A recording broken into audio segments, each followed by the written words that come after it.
Sa main tremblait tandis qu'elle approchait le briquet allumé de la petite statuette en plâtre.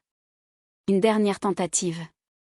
Tout le reste avait déjà été jeté, le chapelet de nacre, les médailles, les photos. Mais cette image de la Vierge Marie refusait obstinément de brûler. La flamme léchait le plâtre sans laisser de traces. Et puis, l'impossible se produisit. Les yeux de la statuette s'animèrent. Avez-vous déjà eu l'impression d'agir correctement, tout en sentant une petite voix intérieure crier le contraire?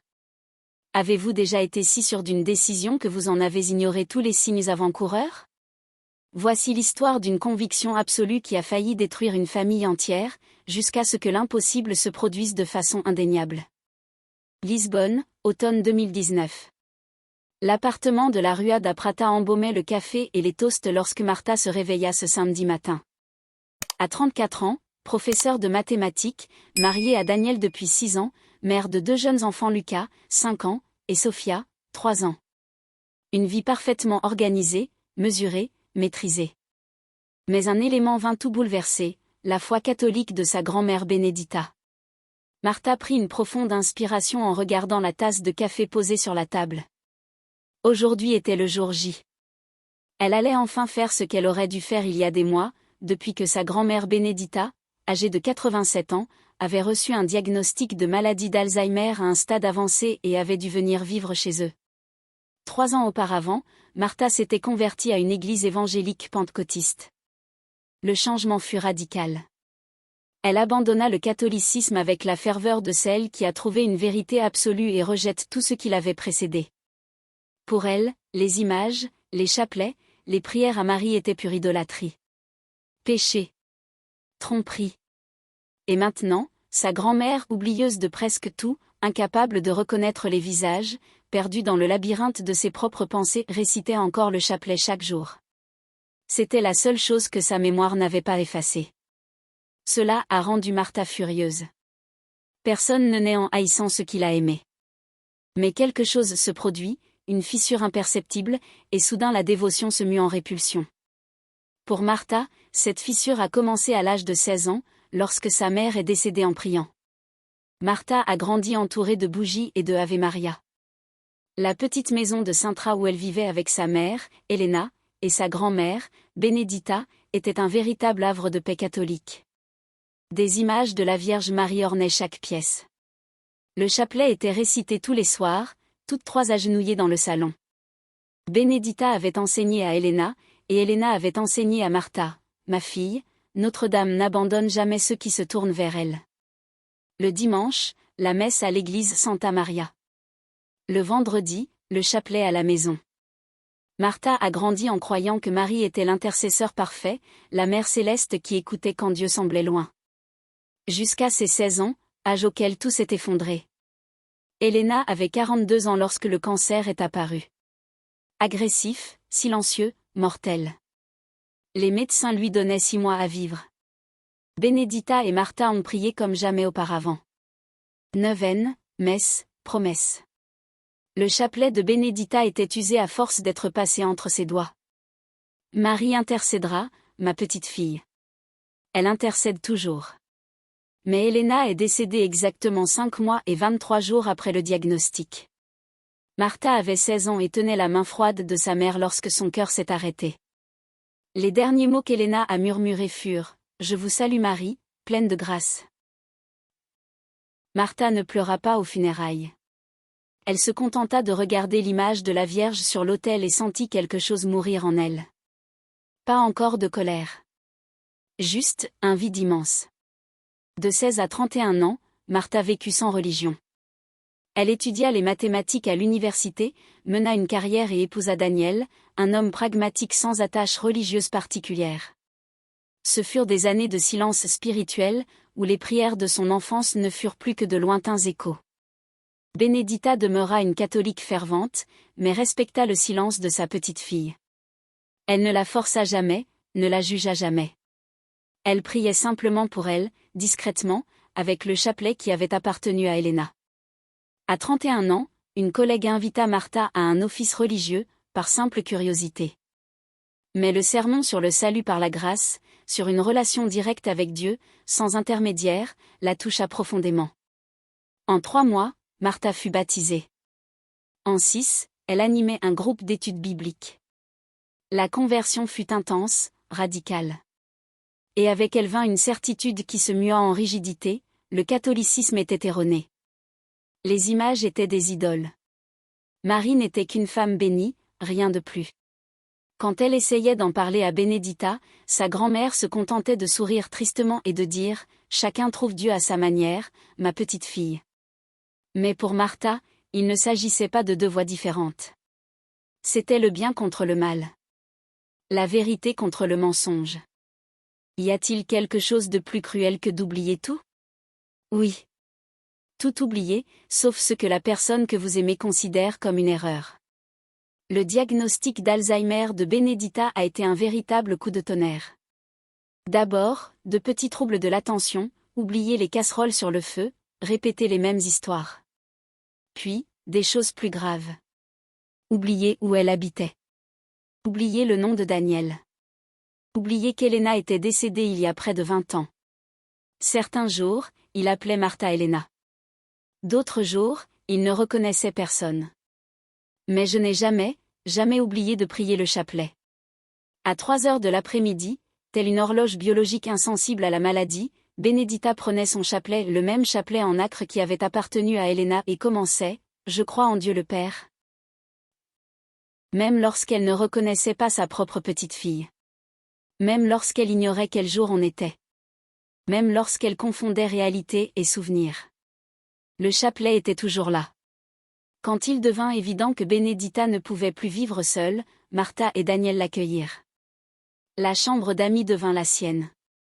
Simple, propre, sûre. Benedita n'avait emporté que peu de choses, des vêtements, quelques livres, des photographies, bien sûr, des images religieuses. La Vierge Marie représentée de 3 manières différentes, un crucifix, un chapelet en nacre et des médailles de saints. Martha regardait tout être déballé et sentit son estomac se nouer. Daniel a compris. C'est sa foi, mon amour. Tout va bien. C'est mauvais pour son âme, répondit Martha d'un ton grave. Elle s'accroche à des idoles au lieu de chercher le vrai Dieu. Et maintenant, avec la maladie, je ne peux même plus le lui expliquer. Alors laissez-la tranquille. Mais Martha ne pouvait pas. C'était devenu un supplice silencieux. Chaque jour, à 3 heures de l'après-midi, Benedita priait. Martha écoutait depuis le salon. Chaque Ave Maria était comme une piqûre d'épingle dans sa conscience. Je dois la libérer de cette illusion, pensa-t-il. C'est ma responsabilité. Elle essaya de lui parler, mais Benedita ne comprenait plus les conversations complexes. Elle tenta simplement de cacher le chapelet, mais sa grand-mère devenait désespérée, le cherchant comme un enfant cherchant un jouet perdu. Les enfants de Martha, Lucas et Sophia, adoraient leur arrière-grand-mère. Ils s'asseyaient à ses côtés pendant qu'elle priait, sans comprendre les mots, mais ressentant son affection. Un jour, à 3 ans, Sophia prit même son chapelet et imita les gestes de son arrière-grand-mère. Martha le lui arracha aussitôt des mains. Non, ma fille. Ce n'est pas un jouet. Et ce n'est pas ainsi que l'on parle à Dieu. Daniel commença à s'inquiéter. Tu es obsédée par ça, Martha. Laisse la vieille femme prier en paix. Vous ne comprenez pas. Sa vie est en jeu. Prenez un instant. Avez-vous déjà été tellement sûr de vous que vous ne voyez plus la souffrance que vous causiez? Avez-vous déjà eu l'impression de défendre la vérité au détriment de la compassion? Si cette histoire vous parle, n'hésitez pas à commenter ci-dessous, comment concilier conviction et amour. Et si vous n'êtes pas encore abonné à la chaîne, abonnez-vous dès maintenant. Il est essentiel de raconter des histoires comme celle-ci.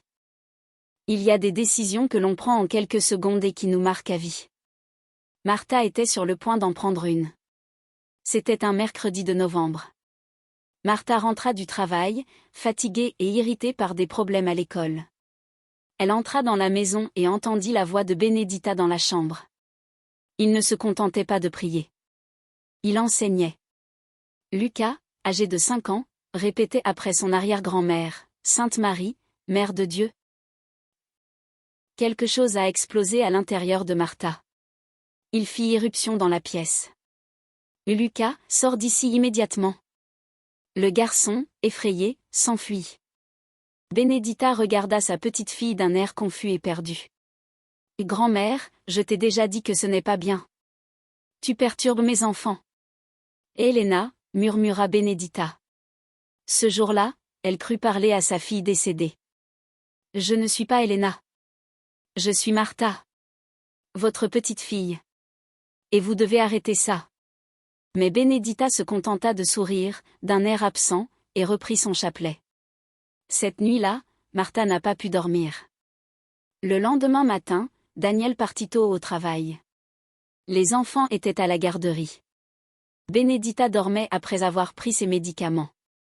Martha entra dans la chambre de sa grand-mère. Le chapelet était sur la table de chevet, à côté des images. Elle les contempla toutes, les saints en plâtre, les médailles, les tableaux, et prit une décision. C'est par amour. C'est pour son bien. Je dois la libérer. Il commença par les plus petites images. Il mit tout dans un sac en tissu. Les images accrochées au mur. Notre-Dame de Fatima. Le Sacré-Cœur de Jésus. Les médailles. Puis, le troisième. Quand il la prit en main, quelque chose d'étrange se produisit. Les perles étaient chaudes. Non, ce n'était pas possible. C'était juste son imagination, sa nervosité. Il a tout mis dans le sac. Elle quitta la maison avec le sac. Le cœur battant la chamade, les mains moites, une petite voix lui murmura « Ne fais pas ça ». Mais elle l'ignora. Il est allé fouiller dans le conteneur à ordures de l'immeuble voisin. Aucun témoin. Vite. Elle ouvrit le sac. Elle contempla une dernière fois le chapelet de nacre qui brillait même dans l'obscurité. « Pardonne-moi, grand-mère. Mais c'est pour ton bien. Il a tout gâché. » Lorsque Benedita se réveilla, il était déjà 4 heures de l'après-midi. Elle se leva lentement, confuse comme toujours, et se dirigea vers la table de chevet. Il chercha le chapelet. Ce n'était pas le cas. Il chercha de nouveau, ses mains tremblantes déplaçant les quelques objets restants. Ce n'était pas le cas. Le cri qui jaillit de son fort intérieur était une douleur indicible. Ce n'était pas seulement la perte d'un objet. C'était la perte du seul point d'ancrage que son esprit reconnaissait encore. Martha entra en courant dans la pièce. Benedita était par terre, à genoux, cherchant sous le lit, pleurant comme une enfant. « Mon chapelet, le chapelet d'Hélène, où est-il ? Grand-mère, lève-toi. Tu n'as pas besoin de lui. Prions ensemble, avec les mots justes. » Mais Benedita n'écoutait pas. Elle continuait simplement à chercher et à pleurer. Cette nuit-là, grand-mère ne dîna pas. Elle ne dormit pas. Elle resta assise sur la chaise de sa chambre, le regard perdu dans le vide, ses mains esquissant le mouvement fantomatique de perles invisibles qui défilaient. Il y a des coïncidences. Et il y a des choses qu'aucune logique ne peut expliquer. Ce qui a commencé à se produire dans cette maison dépassait toute possibilité de coïncidence. 2 jours après que Martha eut tout jeté, Daniel se réveilla en pleine nuit, assoiffé. Il était 3 heures du matin. Il alla à la cuisine. Là, sur la table, parfaitement aligné, se trouvait le chapelet en nacre. Il cligna des yeux, perplexe. Il prit le chapelet et sentit le poids familier des grains. Ce n'était pas son imagination. « Martha », dit-il en la réveillant. « Le chapelet est de retour. » Elle se redressa dans son lit, surprise. « Quoi ? » ?»« C'est dans la cuisine. Sur la table. » Ils y allèrent ensemble. Elle était là. Brillant sous le clair de lune qui filtrait par la fenêtre.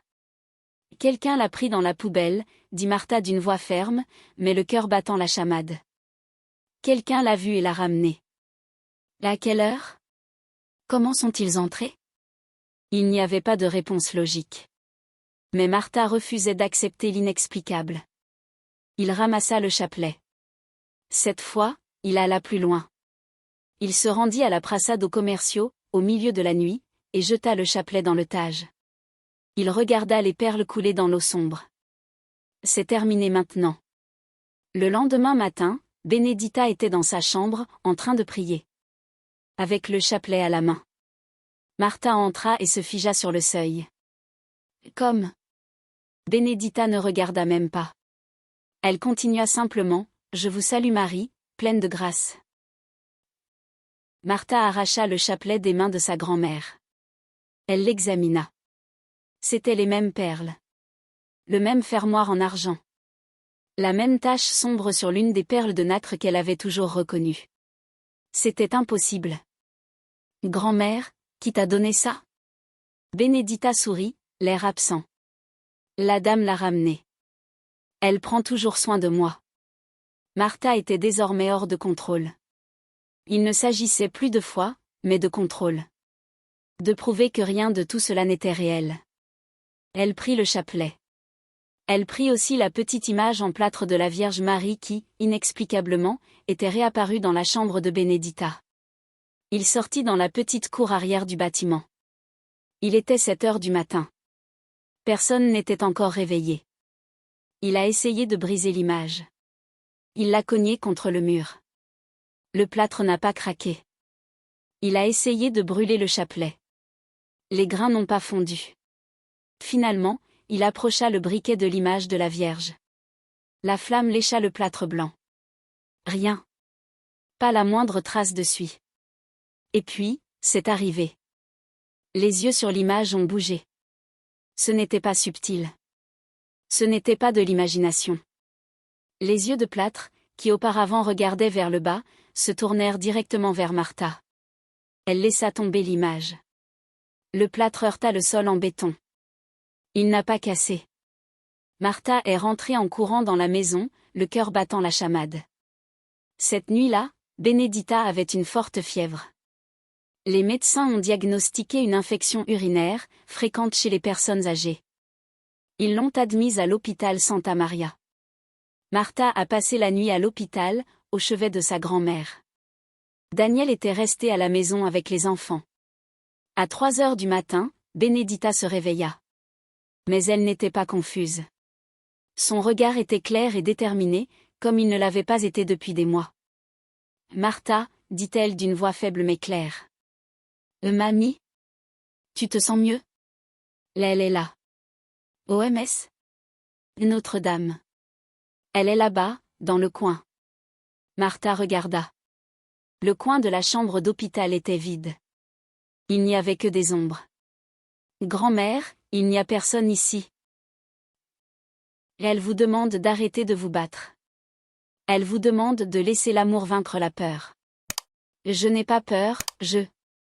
Mais avant qu'elle puisse terminer sa phrase, quelque chose se produisit. La pièce entière était embaumée d'un parfum de rose. Fort, incomparable, impossible à ignorer. Il n'y avait pas de rose. Il n'y avait pas de fleurs.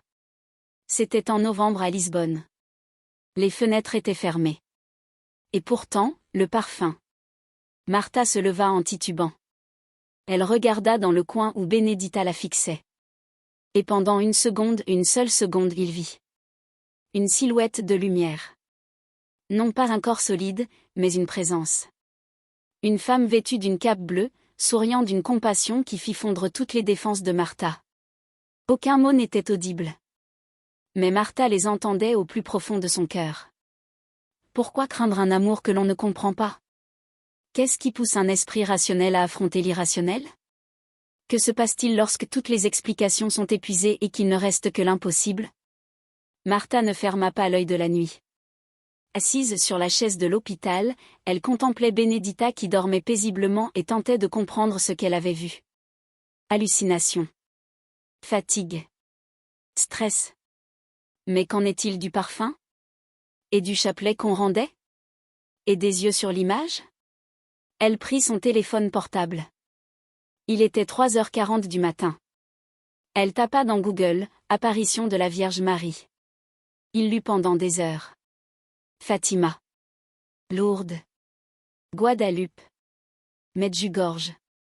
Toujours le même schéma, lumière, paix, parfum de rose, message d'amour. Non, murmura-t-elle. Je connais la vérité. Je sais ce que dit la Bible. C'est. Mais cette phrase est tombée dans l'oubli. Car, au fond, elle ne savait plus rien. Le lendemain, Daniel vint lui rendre visite. Martha lui raconta tout. Il écouta en silence, sans porter de jugement. Et maintenant, demanda-t-il. Je ne sais pas. Tu crois que c'était réel? Je ne sais pas. Mais, j'ai ressenti quelque chose que je n'avais jamais ressenti à l'église. Pas même lors de mon baptême. Pas même en lisant la Bible en entier. C'était, la paix. Une paix totale. Daniel lui prit la main. Peut-être que Dieu parle d'une manière qui nous échappe. Et si je m'étais trompé? Et si j'avais gâché 3 années de foi sincère par orgueil? Il n'a rien jeté. Il découvre simplement que la vérité est plus vaste qu'il ne le pensait. 3 jours plus tard, Benedita a pu quitter l'hôpital. L'infection avait été rapidement maîtrisée, trop rapidement, selon les médecins, compte tenu de son âge et de son état. Mais le plus étrange, c'est que depuis cette nuit-là, il avait retrouvé toute sa lucidité. Pas complètement. Il était encore confus, il lui manquait encore des choses. Mais il reconnaissait Martha. Il reconnaissait ses arrière-petits-enfants. Il savait où il était. C'était un miracle, a déclaré l'infirmière en préparant la sortie du patient. On ne voit pas de guérison comme celle-ci chez les patients atteints d'Alzheimer à un stade avancé. Martha se contenta d'acquiescer en silence. De retour chez elle, Martha prit le sac où elle avait conservé l'image qui n'avait pas brûlé et le chapelet qui n'avait pas coulé. Elle prit une profonde inspiration. Elle entra dans la chambre de Benedita. Sa grand-mère était assise sur une chaise, regardant par la fenêtre. Grand-mère, Martha s'agenouilla à côté d'elle. Pardonne-moi. Benedita la regarda tendrement. Je t'ai déjà pardonné, ma petite fille. Avant même que tu me le demandes. Martha déposa le chapelet dans les mains de sa grand-mère. Les grains de nacre scintillaient sous la lumière de l'après-midi. Peux-tu me réapprendre, murmura Martha. Peux-tu me réapprendre à prier? Les larmes coulaient sur le visage de Benedita. J'ai toujours voulu ça, ma fille. J'ai toujours voulu ça. Et là, en cet après-midi de novembre à Lisbonne, 2 générations de femmes ont prié ensemble pour la première fois en près de 20 ans. Je vous salue Marie, pleine de grâce. Martha eut d'abord du mal à trouver les mots. Puis, plus facilement. Puis, paisiblement. Je ne comprenais pas tout. Je n'avais pas toutes les réponses. Mais pour la première fois depuis des années, je n'en avais pas besoin. Les mois suivants furent consacrés à la reconstruction. Martha ne quitta pas son église évangélique, mais elle cessa de considérer le catholicisme comme une erreur absolue.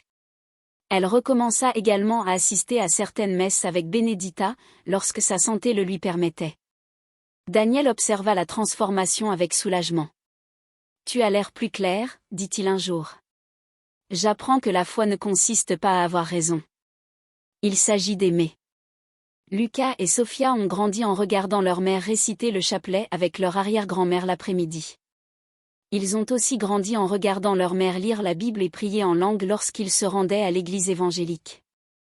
Maman, pourquoi fais-tu les deux? Demanda Lucas un jour. Parce que Dieu est plus grand que nos petites cases, mon fils.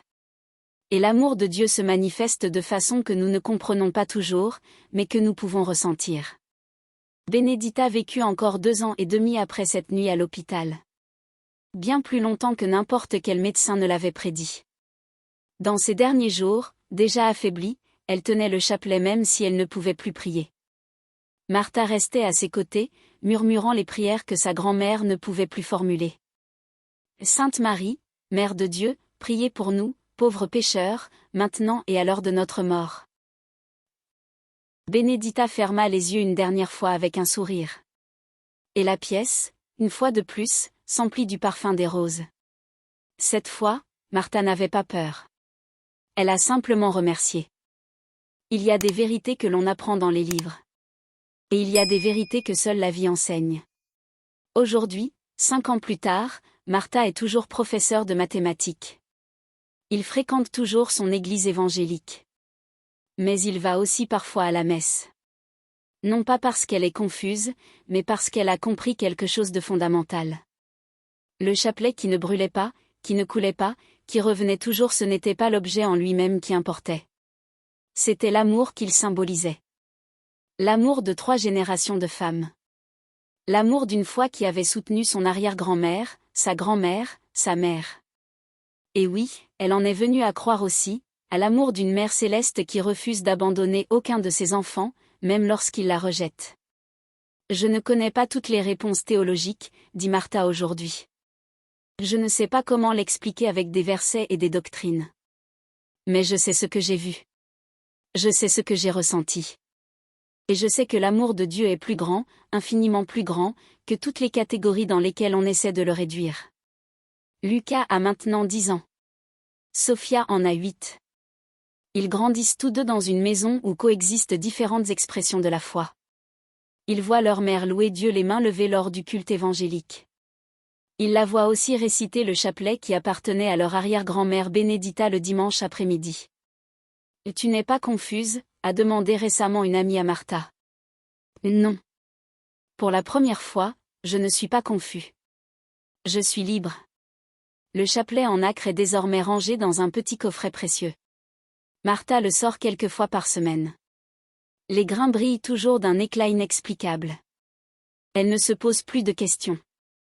La petite image de la Vierge Marie, celle qui n'a pas brûlé, repose sur une étagère du salon. Ni cachée, ni vénérée comme une idole, elle est là pour nous rappeler que le sacré se manifeste de façon mystérieuse. Si vous êtes arrivé jusqu'ici, merci d'avoir écouté cette histoire. L'enquête et son récit ont changé ma vie. Peut-être changeront-ils la vôtre aussi. Laissez un j'aime si cette histoire vous a touché ou commentez et dites-nous, avez-vous déjà vécu une situation qui a remis en question vos certitudes les plus absolues? Avez-vous déjà été confronté à l'inexplicable et dû choisir entre le nier ou vous ouvrir au mystère? Abonnez-vous à la chaîne. Car les véritables histoires de transformation spirituelle doivent être racontées. Elles doivent être entendues. Elles doivent nous rappeler que la vraie foi ne consiste pas à tout savoir, mais à faire preuve d'humilité face au mystère. L'histoire de Martha nous enseigne une chose profonde, le contraire de l'amour n'est pas la haine, c'est la certitude absolue. Quand on est persuadé d'avoir raison, on cesse d'écouter, de ressentir, de voir les signes que le ciel lui-même nous envoie. Martha luttait contre le chapelet, contre les images, contre la foi de sa grand-mère. Mais au fond d'elle, elle se battait contre quelque chose de bien plus grand, la peur de se tromper. La peur que le chemin spirituel soit plus vaste, plus mystérieux, plus inclusif que ce qu'elle avait appris.